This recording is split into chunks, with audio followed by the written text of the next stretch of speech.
Meanwhile, some industry watchers are worried that the development may affect government's ability to secure the 4.5 billion cedi target by end of year. Let's bring in Dr. Patrick Assuming, who is an economist. Thanks for your time this holiday. Your impressions, first of all, about the implementation of the E-Levy so far. Good afternoon and good afternoon to viewers. I think the technical challenges would have been expected because you could tell that a tax like this require a lot of complexity to collect, given the nature of the transactions that are exempt, the complexity involved in determining which transaction to exempt. Under the circumstance, you probably expected that there would have been a longer lag between the passage and the implementation. But at the same time, you notice that the government needed to start collecting the revenue as quickly as possible. So let's hope that in the shortest possible time, the challenges will be rectified and they will be able to, the process will be smooth. Well, I've been reading people's experiences on social media. Just curious to know if you've had any personal experiences to share. No, not yet. I haven't made any transactions yet. Right. So there is a concern that these hitches and charges may affect patronage and consequently affect government's ability to secure the 4.5 billion cedi target. Are these concerns legit? I mean, from where I sit, I think the target was optimistic to start with or without these challenges. I think I've always maintained that the government is probably underestimating how much people will react to the tax. So obviously, it would be better if we didn't have these challenges. I think if you hear some of the stories, people saying that, the transactions that are not supposed to be charged are being charged, I think all of these will add to the fear and the desire of people to simply avoid doing mobile transactions. And I think all of this will add to the potential for government not to meet its target. But from where I said, I think we've already seen that even from the day that the law was passed, we've seen some reactions in terms of mobile money agents telling us that people have been withdrawing sharply.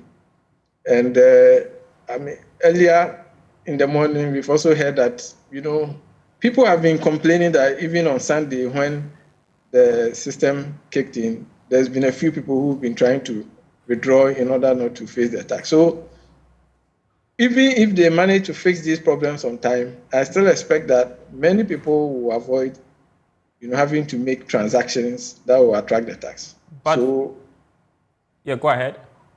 So either way, I don't think the 4.5 billion target will be met. I would be very surprised if that was met. I was going to say, for how long can people avoid mobile money transactions? Because there is a school of thought that with time, people would just have to resort to mobile money transactions because it's important, to save them all the stress. And so this is sort of a short-term challenge we are going to face, but with time, people are going to make the mobile money transactions and hopefully government can make the target. Do you think so? That has been the position of the finance ministry, that at the initial stages, there will be some substantial drop and then people will eventually come back. I think, yes, it looks like people are quite sort of annoyed and unhappy with the tax and they are going to respond to that. The question is whether, a big chunk of those who will stop in the initial stage will return. I'm tempted to think that, a substantial chunk of them will not return. The way the tax is working, there's going to be a threshold effect. Because, yes, there's a convenience one, but the question is, how much are you willing to give up for that convenience? If the transaction involves a substantial amount, and therefore the amount of tax you pay will be a lot, then that's where you see people resorting to cash. Unfortunately, a tax like this will make more revenue from the higher value transactions, not from the lower one. And it's the higher value transactions where the incentive to switch to an alternative means becomes relevant. So either way, yes, I think some people may be lured back because it's more convenient to make mobile money transactions, but I don't think everybody will come back. At what point would you recommend for government to scrap the tax? And then what would you advise they do in place of that in order to meet their revenue targets? I'll be surprised if the tax is withdrawn.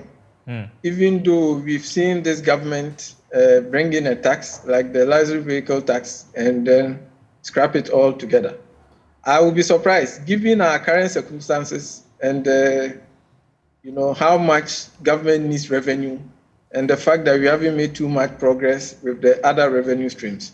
So I am not expecting that over the next year or so, the government will be happy to scrap the tax. What they may do is make tweaks here and there so that if there are specific areas that have challenges, they will address them. But I think where else the government needs to be raising revenue is very clear. It was in the 2022 budget, and when the finance minister spoke about the updated measures, he also mentioned them. He told us that by this time we would have started reforming the property tax system. If we do that and do it properly, we'll be able to raise more revenue. And then the big one is also the exemptions. So the finance minister is imploring the Parliament to pass the exemptions bill. If they manage to pass the exemptions bill and they've addressed the major loopholes that the exemptions are causing us, then we'll be able to raise more revenue. But in the medium term, I don't expect that the government will scrap this particular tax, however unpopular it might be. Dr. Patrick, assuming it's supposed to be a holiday, but I understand you have a busy day. So I want to thank you so much for making time for us tonight, this afternoon, rather, on the marketplace. I appreciate your time and happy holiday. Thank you. Thanks for having me.